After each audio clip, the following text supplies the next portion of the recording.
Hello, this is Will Harold, the Energy Hunter with the Akashic Intelligence, the original AI, coming to you from the Rogue River in Southern Oregon with the Walter Russell Secret of Light group, who discuss all things with the wave creation, the 3D reality, and all planes of nature and existence. Today, we are going to continue with our Treatise of White Magic by Alice Bailey. We're going over the 15 rules of magic. We've covered 1 through 6 so far. Those are in our previous recordings on Akashic Intelligence, if you're interested. We also have some other videos that we did on discussions on the Secret of Light with Walter Russell, spiritual sovereignty, and other topics that relate to the topics we will be discussing today. If you're not aware and you haven't watched any of the previous videos, Alice Bailey was a student of Theosophy after Helena Blavatsky, and she continued that work with her own work and began to expand on that with the help of DK, which was a Buddhist Tibetan monk that she spoke with and gave her insights into the book on white magic. We won't really be covering a lot of DK's work. We'll really be discussing these rules that she developed.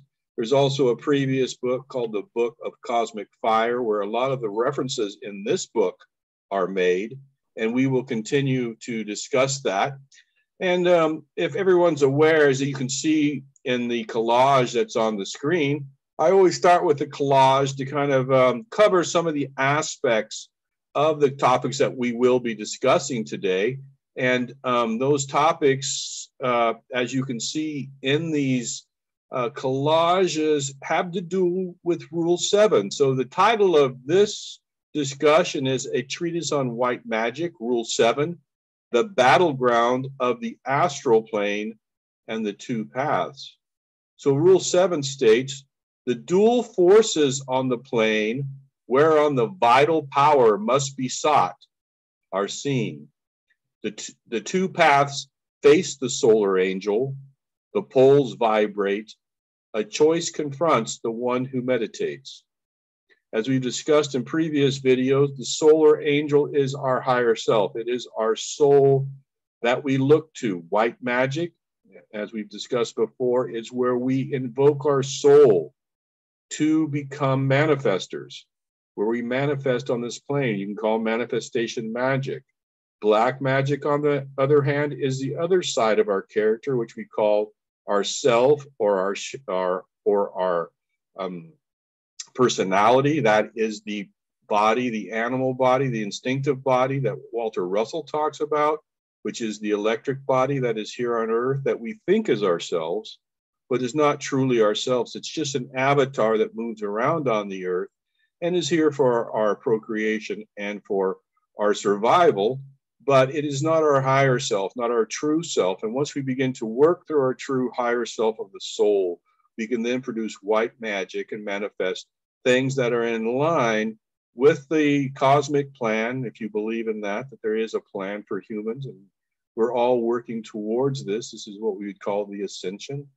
And as we move forward, we begin to develop this higher self, or we develop our lower self, depending on what path we take between these two poles.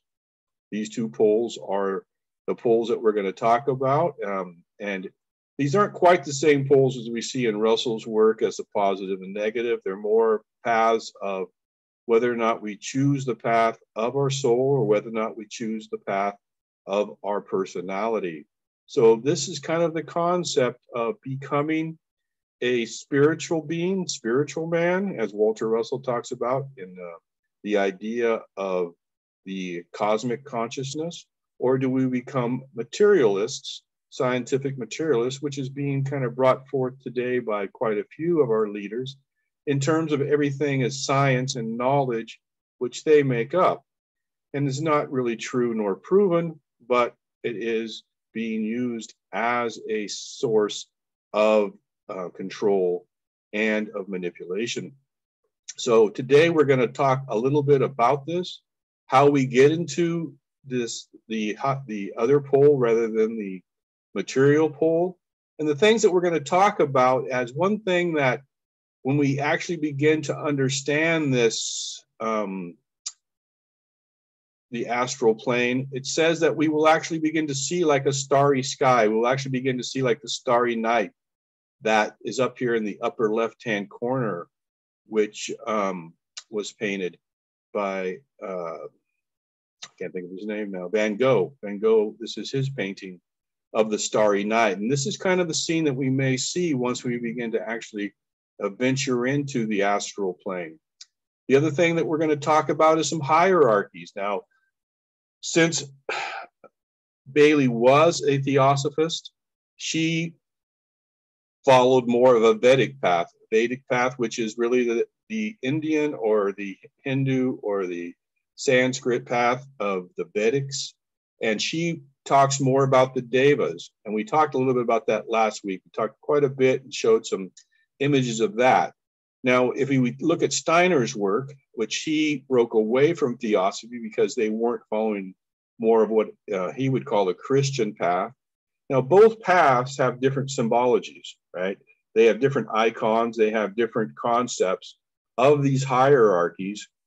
And as we talked, we were discussing some of these ideas earlier in our pre-discussion before this discussion about, I don't really know how those correlate. They seem very similar in terms of angelic beings with the Devic beings, meaning that you have them in different planes. The planes are very similar in terms of the physical, the etheric, the vital, the mental, the astral, and the spiritual planes. So this is a painting here that was done during the Renaissance, and this is really kind of a painting of the Christian hierarchies that are being seen here with the different realms of angels. And so within the different realms of angels, these would correspond basically with the realms of devas.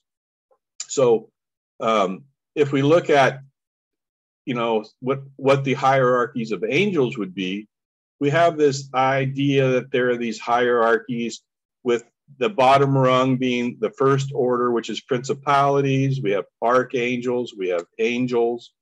This is the third hierarchy. Then we move up to the first order, which is dominions, virtues, and powers. This is in the middle hierarchy. And then we have the first hierarchy, which is the seraphim, the cherubim, and the thrones.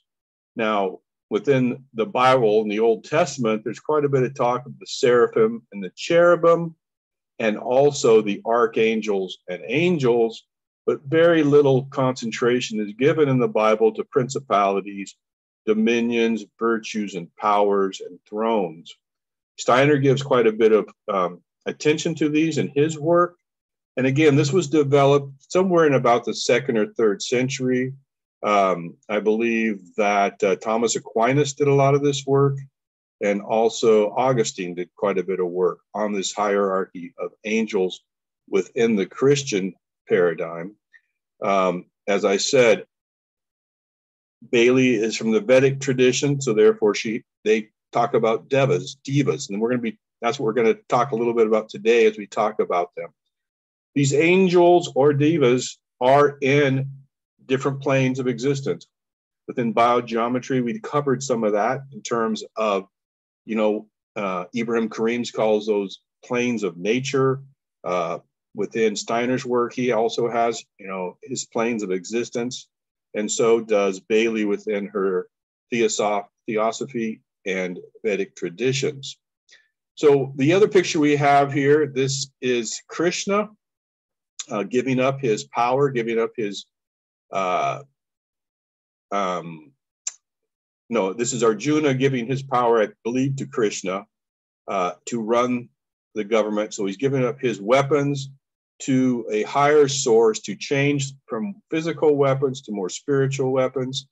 And this here is a picture of our ego self within the Vedic tradition, of that which we must give up, of that part of us that has the qualities of jealousy, greed, and so on, which is really the personality that becomes out of control as the desires of the body, of the physical man, of the personality that's here on earth, this meat avatar, this being of sheaths of food over energy, that moves forward and actually works on this plane in the physical, but is driven by the electric mind, as Walter Russell says. It's not driven by the soul. And so we spent a lot of previous work thinking and looking at how do we bring the soul into the body and begin to live in the physical through the soul and not just through the electric brain, as Walter Russell says.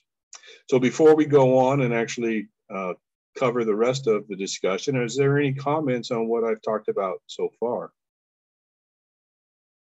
I never heard that electric brain stuff before. How did I miss that? I don't know, because we talked about it quite a bit in The Secret of Life. I figured. That's why I asked. I did figure that. He calls it electric brain, huh? Yes. As the material thing. Correct. I missed it. Any other comments? All right, so we're going to move on to actually look at the rule again, is to repeat it. So this is the Treatise on White Magic. This is the 11th in the series. This is the Battleground of the Astral Plane. And as we talked about, the astral plane is actually where some people say we travel to when we sleep, that we actually go into an astral plane. And various traditions have said that the astral plane is actually the real world and that the physical world is the dream. Prior to, I would say, the Middle Ages, maybe, a lot of people believe that the astral plane was the real world. So the rule 7 is the dual forces on the plane whereon the vital power must be sought are seen. The two paths face the solar angels. The poles vibrate. A choice confronts the one who meditates. So the theme of this is the battleground of the astral plane, the two paths. So we're going to get into this, and I didn't add a lot of extra information because this was rather a long rule. So I just kind of brought up, and we'll be discussing some of the content as we go through this. Whenever you hear the word I, or, that is not me speaking, that is Alice Bailey from her perspective. And so we're going to, so whenever I say the word I, that's from Alice Bailey's perspective. Okay, so what it says, we must start our study and consideration of the 7th rule for magic. We have completed the first 6 rules, which deal specifically with work on the mental plane. So again, as we discussed earlier, there are 7 different planes of existence, maybe more depending on who you listen to. But the first is the physical. The second can be the emotional or vital that we talked about. The etheric plane can also be called. The third is the mental. I guess they're actually the fourth, the mental plane, and I think the 5th is this astral plane. It is interesting to note in this connection that as humanity enters into its heritage of mind, there appears simultaneously a growing tendency toward magical work. Now, this is very interesting because as Bailey wrote this book, magic had been going on for a long, long time. Now, it had been covered up and it had been kind of swept under the rug and said it wasn't part of life. But all kings, queens, rulers, even our presidents have used occult magic or occult systems to rule and govern. So whether it was, what we'd call clairvoyance brought in from Gene Dixon or Edgar Cayce brought in to discuss different aspects with Woodrow Wilson, there's always been an acknowledgement that there is a higher source and occult knowledge that is being used to run and to rule this world. So what she's saying here, that there's a growing tendency towards magical work. It may be a growing tendency towards the population, not the ruling class, to use magic, actually. Schools of affirmation are cropping up on all sides, whose announced intent is to create those natural conditions wherein a man may have what he deems to be admirable and advisable. Books on the subject of the creative mind are flooding the markets, and discussions on the force back of the creative arts are deemed of vital interest. Psychologists are giving the entire matter much consideration, and though at present the ideal is viewed almost entirely in terms of the physical plane. Yet the sum total indicates a vibratory activity in the world soul as it expresses itself through humanity and issues forth from the mental realm. So as Bailey was writing this book, this was probably in the 40s, I believe. So we're talking 80 years ago, that she actually saw this coming forth, that there was a move towards psychology, which was always under the realm of the church prior to, say, Freud and the movement that went forward, actually even with Swedenborg, who was one of the first psychologists, and then up into Freud and Jung, and also Reich, Jung and Reich were two of Freud's most prominent students. So a lot of work has been done in the mystical realm or in the energy realm from work that was produced by Freud and his disciples, even though they did not follow his same path. But psychologists are giving the entire matter much consideration, though at present, the idea is viewed almost entirely in terms of the physical plane, meaning they're really looking at the chemistry. This is what Kelly Brogan gets into a lot, as she is a reformed psychologist, where we're looking at drugs and things that actually affect the chemicals of the mind, rather than actually looking at some of the spiritual aspects that are being brought forward. This is actually picked up more in the work of Melissa Sell, which she concentrates on German New Medicine, which looks at actually the dis-ease of the body as being actually starting in the higher planes and being brought down into the body and being manifest as symptoms in the body. But that is not the disease. There is, in some people's opinions, no disease. It's really just manifestation of these issues that are being brought forth from these higher planes. Yet the sum total indicates a vibratory activity in the world soul as it expresses itself through humanity and issues forth the mental realm. The pioneers of the race are the foremost thinkers and creative workers of humanity are but the sensitives who respond most readily to the mental impulses. They are in the minority as yet, and most people respond to forces of vibration emanating from the plane of the emotions and of desire. More and more, however, are awakening, and the significance of the 6 first rules of magic will become increasingly apparent. These 15 rules are divided into 6 rules on the mental plane, 5 rules on the desire or astral plane, and 4 rules on the physical plane. So what Bailey's saying here is that as we become awakened, and again, this was written, like I said, quite a while ago, but she was seeing this come forth. And these people that are actually beginning to grasp these rules are the sensitives, right? We would say maybe the clairvoyants, maybe the empaths that some people call themselves, that actually feel these feelings, that actually see more and feel more than they actually think. The thinkers, and again, when we say thinkers, we're talking about people who enjoy book knowledge, who enjoy learning books from the physical realm, who are those scientists that believe in empiricism. Empiricism is things that we can measure, things that we can touch, things that we can weigh. Now, William James said that we needed radical empiricism, which was where we had to take more and more account of the other factors. And that is being actually brought forward today in a lot of the physics and quantum physics work, in which we're beginning to understand that the outcome of the experiment has much to do with the observer. And the observer is the manifester and is the creator of the outcome. So the idea that we just live in a physical plane where we are but animals that are subject to whatever happens is actually now becoming to be questioned. we're seeing that we have a direct role and part in what is being manifested. And that is being discovered.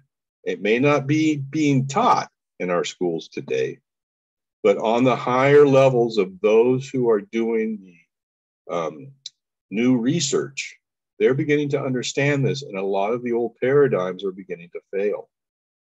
So as we move forward, we're going to begin to discuss these different rules and be aware that they actually pertain to these different planes. And one thing that man has forgotten is that he is made up of different subtle bodies. He believes, as Walter Russell says, that the physical avatar is him, and that is only him. And that's how we've been convinced that we're animals and that we come from monkeys and we have other things. And we are not divine creators, is what was thought about even during the Renaissance. They thought this. They didn't think that we were from monkeys. They didn't think that we were just animal bodies, that there was more to us that made us up. But that was broken up by the church when we started getting into science and Newton. And the church said that the scientists could have the science part, but the church wanted the spiritual part. And this is where the divergence took place. And that is why things can no longer be understood in a holistic manner.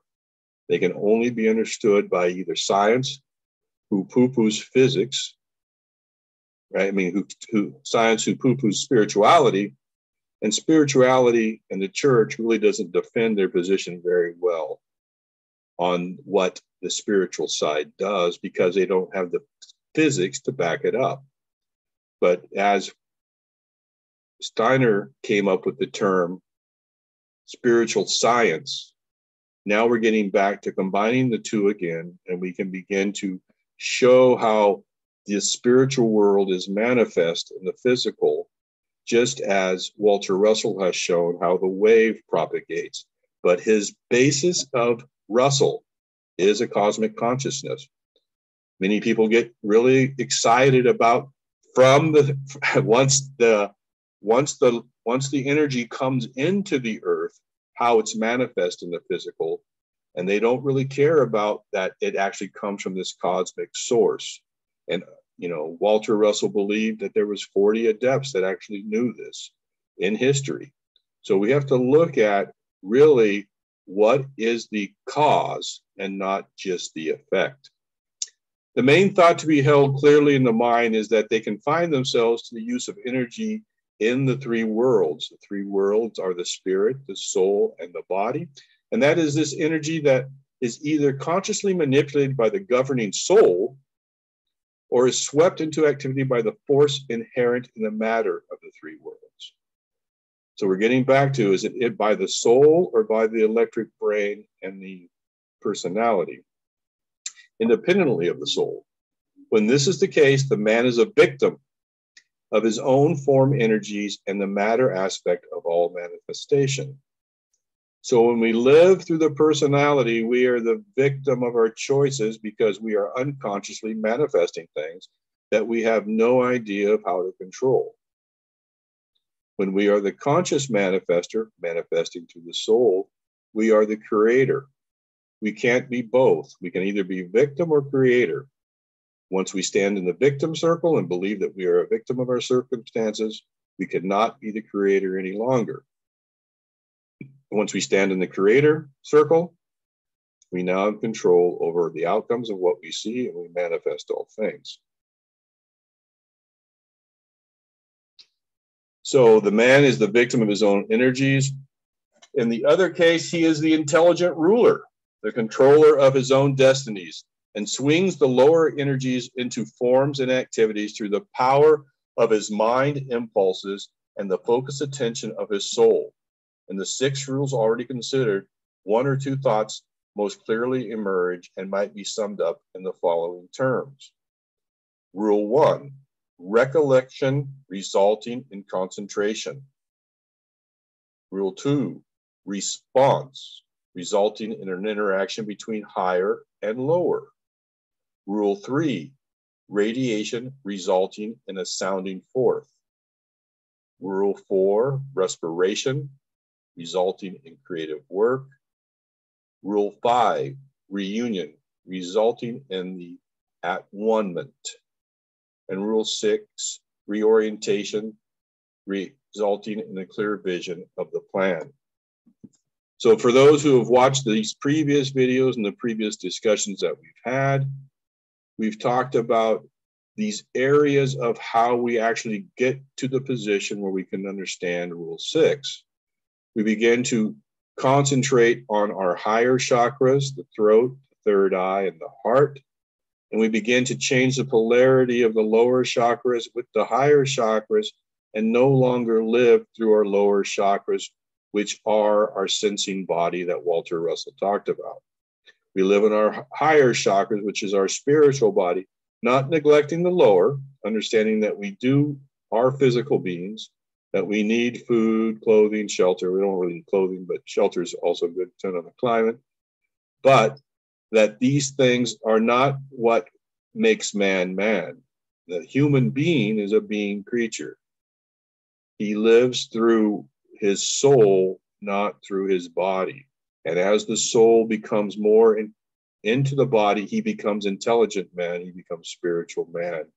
And what he can then manifest is in a greater manner than what is being manifested today. So any questions or comment on this page? Yeah, I tend to agree that we'll attract better circumstance, or things will flow better, like if we're trying to do something when we're more in alignment. So I think we're seeing more of that for sure. There's a lot more people that are, they're doing some things that are benefiting humanity for sure. There are people that have come. They're here now. And we know some of them. So it's good that a lot of people are going to wake up to this. I agree. Okay, so students would do well to consider these relationships and to work out the underlying synthesis. In the words of this rule, the astral plane with its function and problem is ably synthesized. Note the terms used in the description given in a few short phrases. 1, the plane of dual forces. 2, the plane of the two paths. 3, the plane whereupon the vital power is sought. 4, the plane of vibrating poles. And 5, the plane wherein a choice is made. So as we are considered aspirants or disciples or students or light workers even, this is where the choice is to be made on this plane, on the astral plane. And with that, we will be working with those entities that occupy that plane. And as we showed earlier, within the Christian dialectic and also within the Vedic dialectic, you could say within the Norse dialectic, within any of these systems that have this hierarchy of gods, demons, whatever you want to call them, demigods, they all have a hierarchical structure. Now, just because there's a hierarchical structure, it doesn't mean that there is a position of, I would say, control over the lower planes. It really just is more of a denominator of roles and of how the commands and the plan are put into place. So every person plays a role.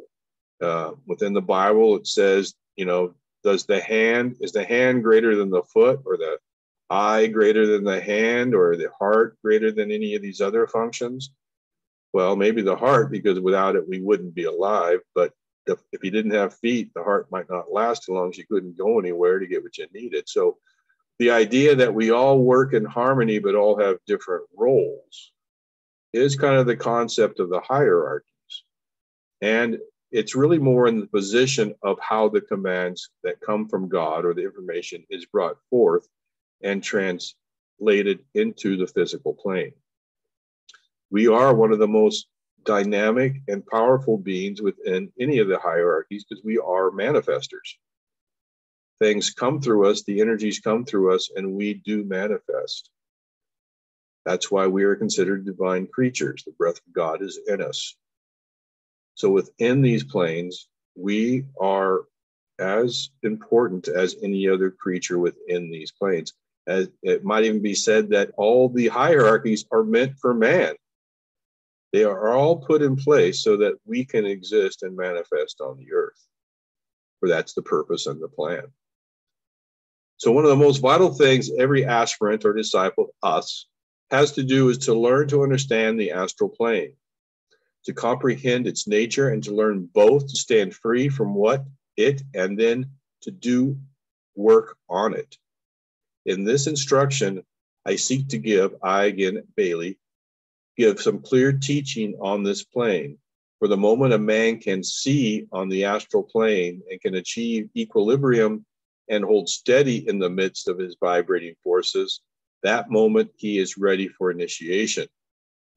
First, let us gather together some of the terms which are used to describe this sphere of divine being, wherewith a man has first to identify himself, penetrate to the center, pierce through its veiled illusion, and eventually stand poised, untouched, detached, uninfluenced, and free. Very, very deep information there. And it really is the key to how do we begin to penetrate into the astral plane. So I'm going to read that one more time. A man has first to identify himself, know thyself, penetrate to the center, pierce through its veiled illusion. As Walter Russell says, the world's an illusion upon a screen. We have to pierce through these veils of illusion of the physical and eventually stand poised, untouched, detached, uninfluenced, and free. So many of us become very attached, and with good reason. We care about things, we care deeply. But we have to understand our role in the plan. We have to begin to let loose of our egoic self and begin to be uninfluenced by the things that we see. And that's a tough thing. I don't know how most of us are going to do that. Because to be uninfluenced means that some people may say you don't care. But the caring comes in seeing the overall plan and beginning to understand that maybe my actions of caring that I'm doing are actually hindering. Sometimes this is called the enabler, right? When you have an alcoholic or somebody who wants to be helped and they find somebody who will buy them the booze or tell them what they want to hear. And so maybe we have to look a little bit about it might be an enabler for the current plan that's in place, or maybe I should approach it a little differently to bring forth the new plan. And again, I don't have those answers, but maybe Bailey does as we move forward. We can discuss those. So the term astral, now we're going to talk about the astral plane. Again, we're moving off the mental and going into the astral plane. So often used in reality, a misnomer, HPB, which is Helena Blavatsky again, who wrote The Secret Doctrine, who actually who started Theosophy, which Bailey was a member and is carrying that teaching forward, was basically right when she used the term in connection with the etheric or vital planes of the physical plane. When contact is made with the etheric world, again, the etheric world is a world that can exist on the physical world. This is where fairies and other entities are, but we cannot see them because we do not have etheric eyes. They do exist here. Elementals are here. There are different beings in the etheric realm that exist on the earth within the 3D. So she used the term with the etheric or vital planes of the physical plane. When contact is made with the etheric world, the first impression given is always a starry light or brilliance of scintillation. That's why I put the picture by Van Gogh of the starry night. As we begin to see this etheric plane, we may see a starry light or brilliance of scintillation. Gradually, however, the world became identified with kama or desire, and so was used for the plane of the emotional reaction. So what she's saying here is that from this scintillation that was seen by this starry light or brilliance, it became, because the scintillation was emotional, this became associated with this emotional or kama or desire plane. It's interesting to note this, for it is in itself an instance of the effect of the astral plane upon the human brain, which is uninformed condition, reverses the reality and sees things in an upside down state. So because our brain is not conditioned, because it is untrained, because it is unconscious in a sense, or what Walter Russell would say, unaware, we see things in an upside down state. The appearance of the astral plane, when first definitely seen by the opened eye, again, the opened eye, the third eye that we talked about, how to open that eye, of the aspirant is one of dense fog, confusion, and changing forms, interpreting and intermingling colors, and is of such a kaleidoscopic appearance that the hopelessness of the enterprise seems overwhelming. So the idea here is that it has to be trained, our vision has to be trained, that we have, as our third eye opens, just as when we first get up in the morning and we open our eyes and it might be blurry and we might not be able to see clearly, as this third eye opens, it's opening to a new day. It's as if we were opening our third eye to a world in which we now need to focus our vision. And that is going to take some training. But not to be afraid or be overwhelmed by this, just to realize that it will take time to actually bring this kaleidoscope appearance into a focus that is now understandable. It is not light or starry or clear. It is apparently impenetrable disorder, for it is the meeting ground of forces. Because the forces in the aspirant's own body, that's us, are equally in disorder, he blends in with the surrounding chaos to such an extent that it is at first almost impossible for the onlooking soul to disassociate its own astral mechanism from the astral mechanism of humanity as a whole, and from the astral mechanism of the world.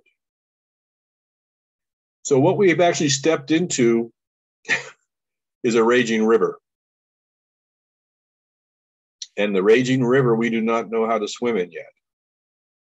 And it's chaotic, and we're getting not only our own chaos, but we're getting the chaos of the collective thrown in.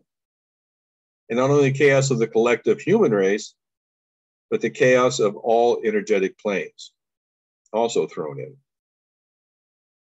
And that's why one of the things we talked about in one of the previous videos was the calming of the waters. If we're already flailing our arms and feet and our head spinning, and we jump into a roaring river, we have no chance. If we're calm and in the waters in a matter where maybe we can actually begin to use our arms and legs to navigate, to use our sensing, our senses, our mind, our other subtle bodies to navigate, we'll have a chance of actually navigating the rivers and of these waters.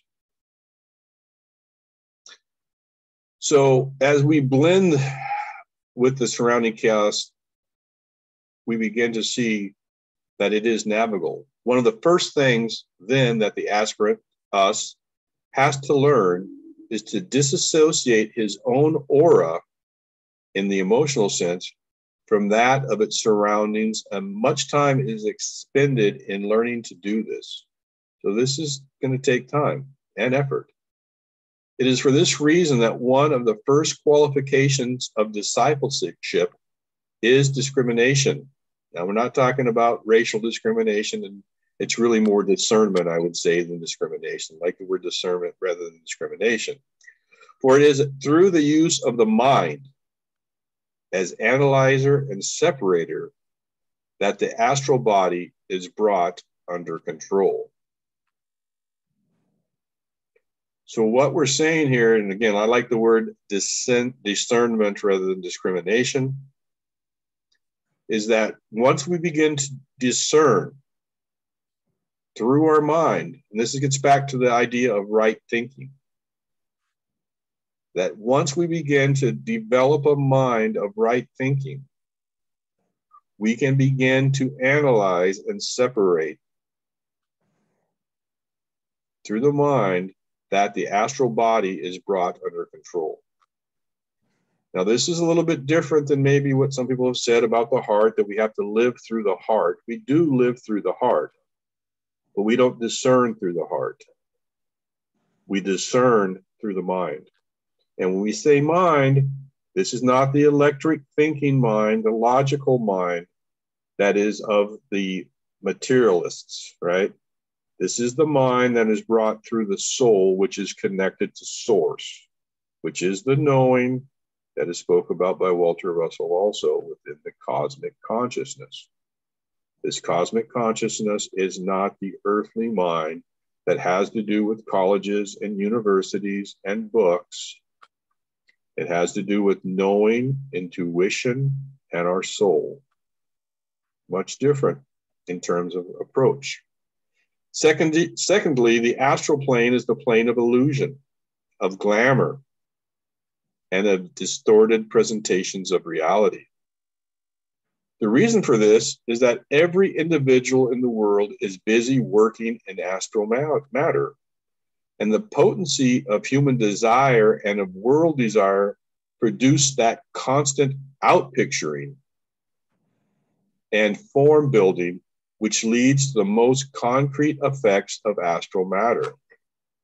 Individual desire, natural desire, racial desire, the desire of humanity as a whole, plus the instinctual desire of all subhuman lives, causes a constant changing and shifting of the substances of the plane. There is a building of the temporary forms, some of rare beauty, some of no beauty, and a vitalizing by the astral energy of its creator. Add to this forms that persistent and steadily growing scenario, as we call the Akashic Record, where we get the Akashic Record, which concern the emotional history of the past. Now, this is the first time I've actually encountered that the Akashic Record concerns the emotional history of the past. That may be different than the mental history of the past. It is the emotional history of the past. I don't know if everyone would be in agreement with that, but that's what Bailey's stating here, and she was quite adept at theosophy. And the activities of the discarnate lives which are passing through the astral plane. So these are the ones who are no longer incarnation, so we call these spirits or the dead, either out or towards incarnation, and the potent desire, purified and intelligent, of all superhuman lives, including those of the occult planetary hierarchy, and the sum total of forces present is stupendous. All play upon, around, and through every human being, and according to the caliber of his physical body. So this gets back now to the caliber of our physical body and the condition of his sinners, which will be his response. So why do you think that Bailey is bringing up so much about the physical body and its centers? It may be that we are the antenna, right? We are the conducting rod. We are the lightning rod that brings these forces together, as we've talked about so many times. Each of our chakras respond to a different plane. They respond to a different astral plane, which is different astral energies, cosmic energies, physical energies, and so on. So the healthier our body, the more in tune our body, the more we are able to maybe have peace and to actually calm waters, because we're not in dis-ease. And like I said, to have a body that's not in dis-ease, if you follow German New Medicine, you might have to have done quite a bit of work in these other planes to find these calming influences. You may also have to change your diet. You may also have to begin exercise. You may have to do some detox, change your environment. There may be some things that we will actually have to do physically to make the body the caliber that's required to do this work. So it has to do with our sinners, and that will be the response. Through this illusory panorama, the aspirant has to make his way, finding the clue or thread, which will lead him out of the maze and holding fast to each tiny fragment of reality as it presents itself to him, learning to distinguish truth from glamour, the permanent from the impermanent, and and from the unreal. So the illusionary from the unreal. As the old commandment rule put it, commentary puts it. Okay, so any questions before we get into the old commentary? I mean, this is some pretty intense concepts here. That's why I didn't bring in a lot of extra work, because I believe that this was pretty deep in itself. And so what Bailey's saying is that this is where, once we become, and I think one thing that I've been kind of beginning to understand is the word holy. The Christ talked about, being holy of mind, body, and spirit. And holy wasn't like, righteous. It's not saying that it's not good to be righteous, but that's a concept that has duality to it. Holy is to be whole, that we are whole in body, mind, and spirit, meaning that we are not separate, right? We don't have a lot of chaos. We are at one and holy. And therefore, as we begin to develop right living techniques, we begin to eat properly and drink proper water. I mean, what is the one thing that's happening right now in our world is that our water sources are being polluted, our food sources are being polluted, our environment's being polluted. Why? Because in order to actually continue with this work in the manner that Bailey's speaking about, it starts with our bodies. Because our bodies are what is in the physical world. That is our avatar. This is our probe that we've been given. This is our probe, our antenna, our communicator with what we've been given. So as we begin to make our, and I'm not saying you have to be a big muscular guy, but you have to be healthy in whatever that means to you. So as we begin to understand our bodies, understand what life is, begin to get proper habits and develop right thinking. That's why I think even within Gurdjieff's theories, within his cosmology, he said that people had to do work, that we had to actually do physical work to actually experience a lot of what he was saying. And he would have people dig holes and do other things to actually begin to become grounded in their bodies so they could do the work that he was putting forth. Any comments or questions before we move on with the old commentary? What is the old commentary? It's really just like ancient words of wisdom. You could say the same thing. Okay. So this is as the old commentary puts it. Let the disciple seize hold of the tail of the serpent of wisdom, and having with firmness grasp it, let him follow it into the deepest center of the hall of wisdom. Let him not be betrayed into the trap set for him by the serpent of illusion. But let him shut his eyes to the colorful tracery upon its back and his ears to the melody of its voice. Let him discern, again, I like the word discern, the jewel set in the forehead of the serpent, whose tail he holds, and by its radiance traverse the mirror halls of Maya. So again, this is the Buddhic term of Maya, which is all things are illusion. We want to hold the tail of wisdom, not of illusion. What is wisdom? Wisdom is intelligent thought on the things of the soul. Illusion is the concepts that are brought forth by the personality. The things that grasp your eyes, your ears, your touch, your sense, and then those turn into emotions that then get out of control into greed, lust, fame, jealousy. All of Pandora's box begins to be opened once we let loose the tail of wisdom and hold the tail of illusion or Maya. No glamour, no illusion can hold the man who has set himself the task of treading the razor-edge path which leads through the wilderness, through the thick forest, through the deep waters of sorrow and distress, through the valley of sacrifice, and over the mountains of vision to the gate of deliverance. He may travel sometimes in the dark, and the illusion of darkness is very real. This is the dark night of the soul.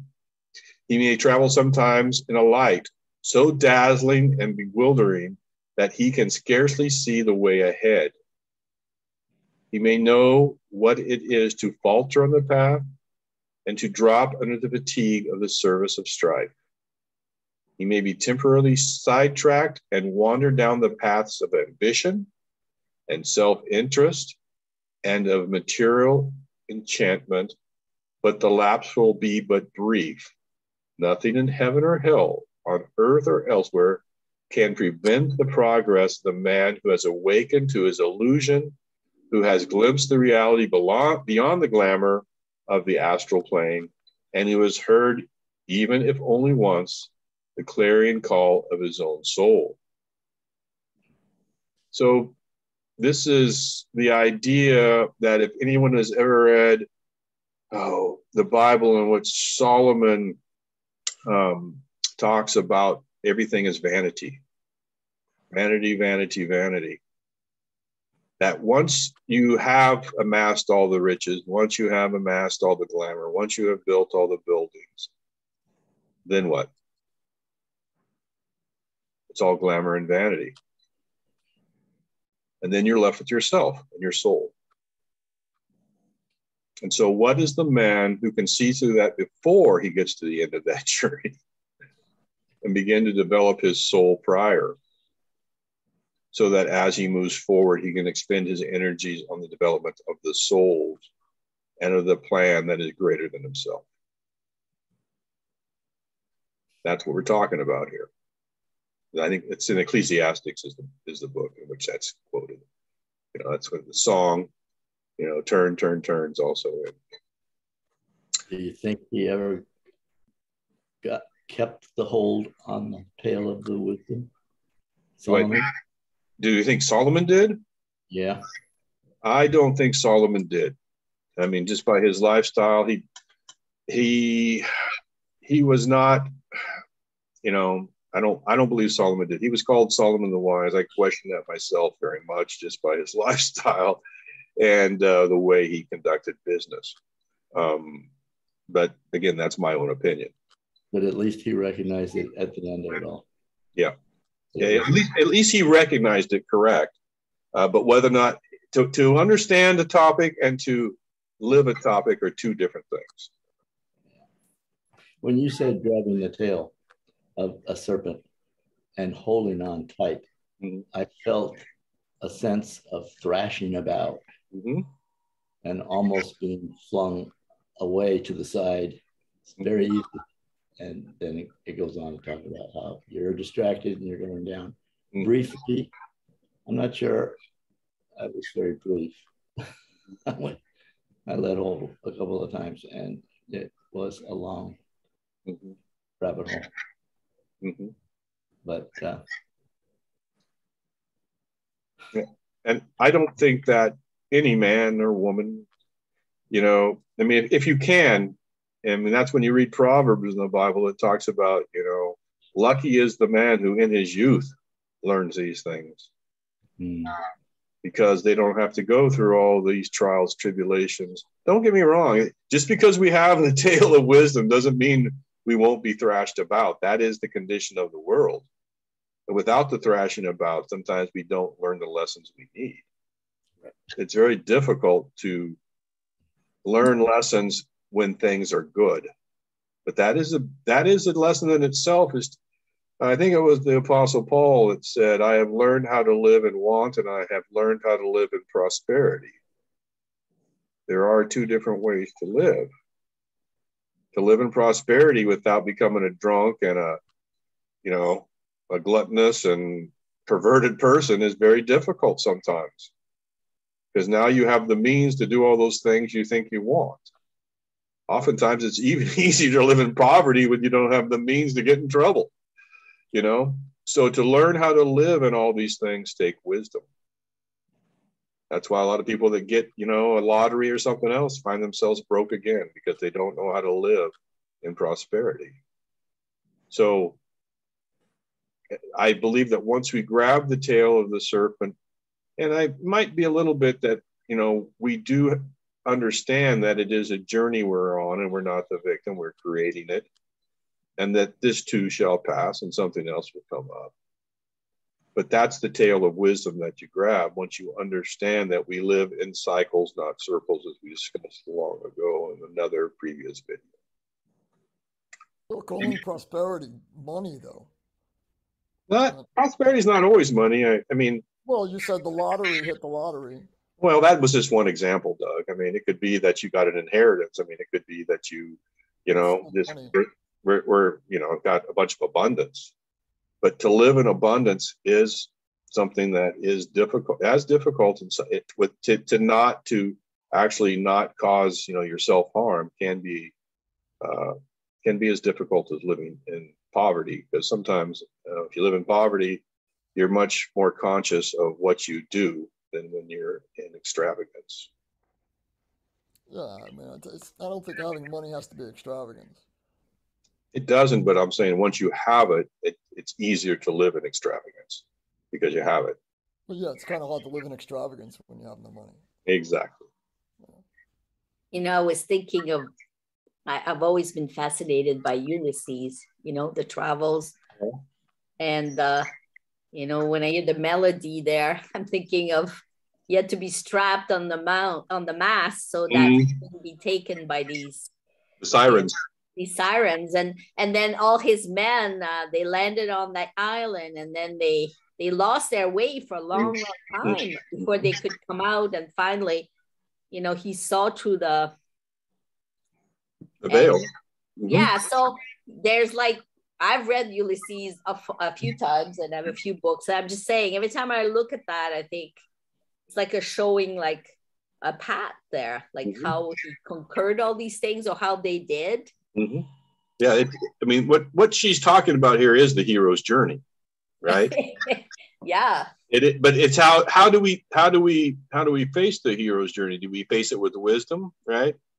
Do we face it with warrior tendencies like Ulysses? Kind of, he had some wisdom. At least he knew to strap himself to the mast, right? So again, life is the hero's journey, you know, and the idea is how do we come out at the end, you know? Well, it's a step by step. I mean, we are gonna fall, but we have to know we just have to know the next step. Like it can be done. It's just we've been here many times before, and we developed the hard part a long time ago, like, you know, during the Piscean age, if you like. And now we're we're going to develop more. Well, we are developing more the mind, and we're, you know, with the mind and the heart, I think we can do it. Like, you know, but yeah, it's like inverted in there, right? Like it says.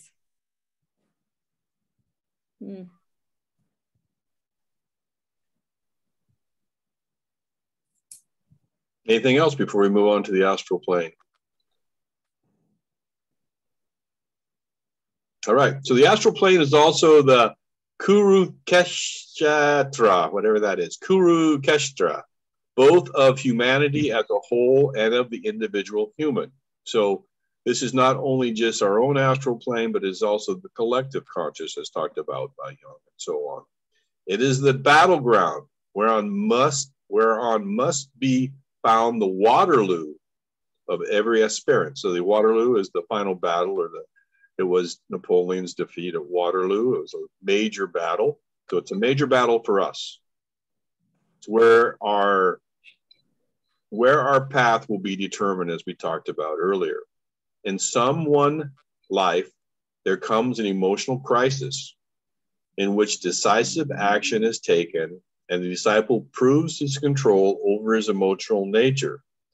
This may take the form of some great and vital test covering a brief time, but calling forth every resource of wisdom and of purity that the disciple possesses. Or it may be a long and protracted emotional strain carried over many years of living.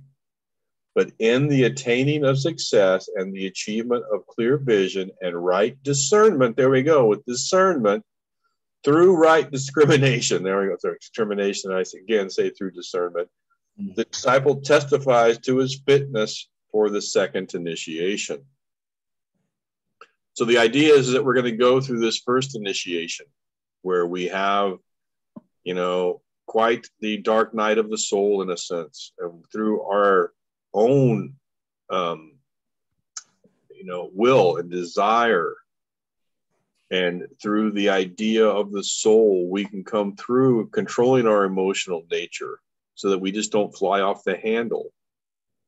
I mean, oftentimes we see pictures of the cowboy or the warrior or whatever that we say, oh yeah, that guy's got it. He's gonna, you know, be the warrior. He's gonna be stand up. He's going to go and fight in physical realm.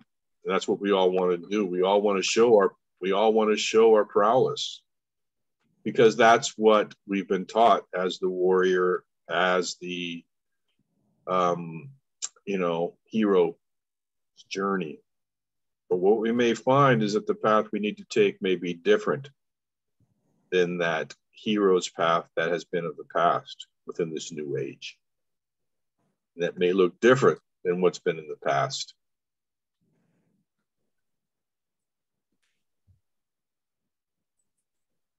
So I would like to, this is Bailey, would like that this test and crisis through which humanity is now passing. So she's saying this 80 years ago, that this is the crisis through which humanity is now passing. Right? It might have even been longer, because I know she worked with Woodrow Wilson. That was in 1910, I believe. So, you know, it could be, you know, quite a bit longer ago, right? Which began in those conditions, which culminated in the World War and the present world strain. So this is probably after World War I, not II. And this is what culminated with that. The first initiation of humanity as an entity. So we're talking about a collective humanity as an entity of its own entity. This is like where you say that, you know, all the aspen trees are an organism or entity because they're all connected. We are all connected, so we are a single entity made up of individual entities, which took place when individualization became possible and the soul was born in the body of humanity. This was preceded by a period of fearful stress and strain, dimly sensed by the pioneers into the human kingdom from the ranks of animal men. Should this crisis be successfully passed, the second initiation of humanity will be the result, the passing through the baptism and the entering of the stream.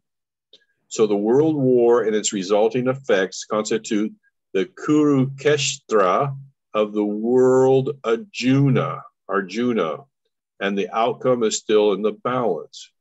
Let this not be forgotten. There is, however, no cause for pessimism. The outcome of good is inevitable. It is, however, a question of a slow or rapid realization and liberation from the great world of illusion. And to this end, every aspirant is begged to work strenuously to lend his aid. Every man who liberates himself, who sees clearly, and who releases himself from the glamour of illusion aids in the great work. So again, this is being talked about after World War I. We still had World War II to come. We still had the Korean War, we still had Vietnam, and we still have the current conflicts in Afghanistan and in Russia. So the idea that at this time, people were working towards the same path, what happened?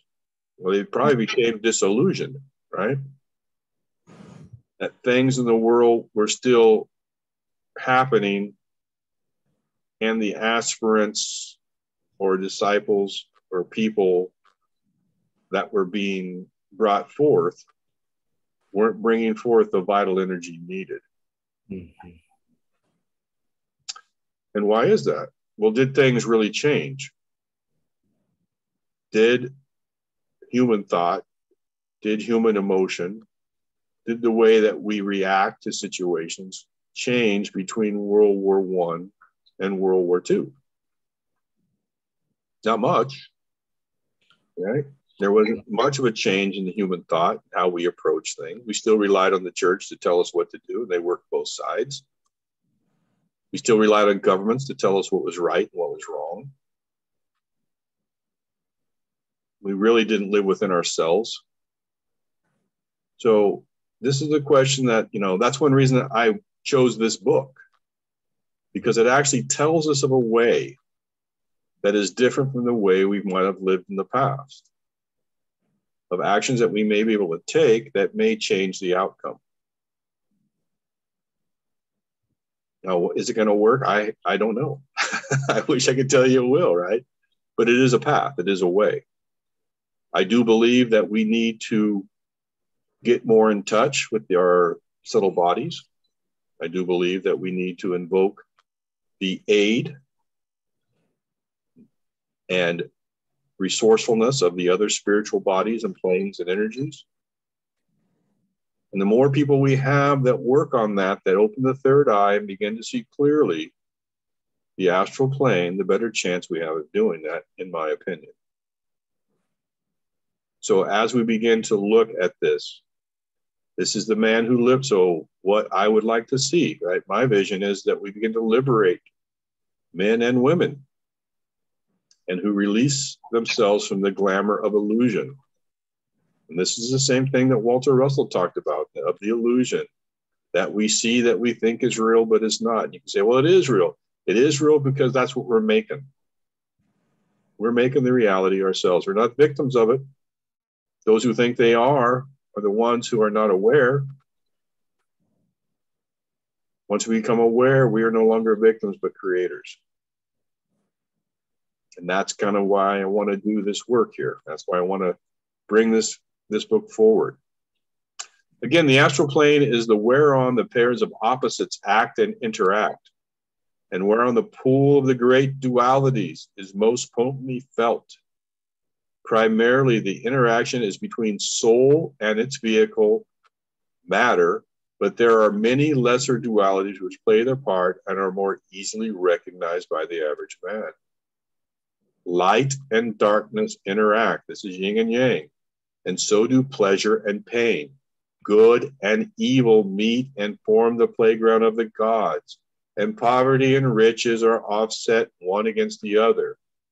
The entire modern economic situation is of an astral nature. It is the outcome of desire and the result of certain selfish use of the forces of matter. Heat and cold, as we understand the term in a popular and the most peculiar manner, are the result of the interplay of the pairs of opposites. And an interesting line of occult study concerns itself with the effects of racial emotions on climatic conditions. We must truly make our climate in one significant sense. When desire has burnt itself out, planetary life comes to an end, as climatic conditions will negate form life as we understand it. So when desire has burnt itself out, planetary life comes to an end. What does that mean? Anybody?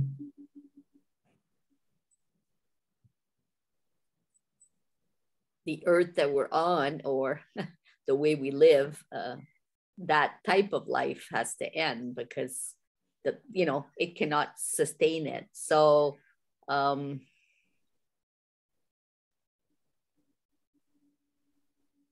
then at that point, I guess we'll have to generate. Well, we'll be rebuilding the new earth, if you like.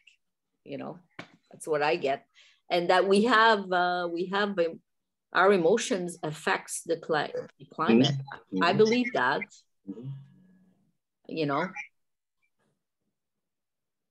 And I don't know if it's talking about that, that we're going to build the new earth, but this earth will certainly end once we no longer have desire, once the human being no longer has desire to create, this world would come to an end. So do you think that the human desire is being reduced or empowered during this time?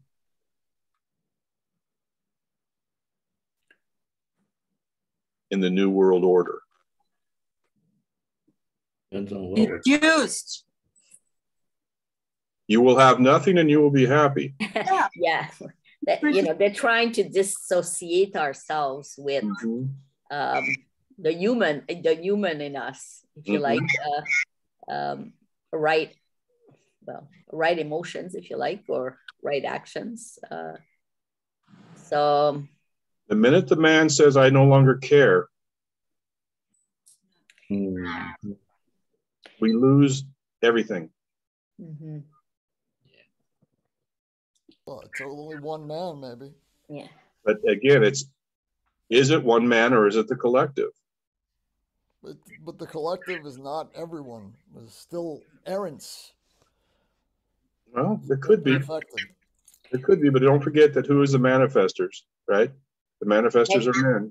When we get to see, when we work on ourselves and our third eye open more, and we can see and have more discernment, we can see the intentions of the people that are leaving, that we've let people lead us astray, if you like. Like we created these things, and we're going to focus on, it's by attrition, by creating something new that really helps humanity. Then those forms, they disintegrate eventually.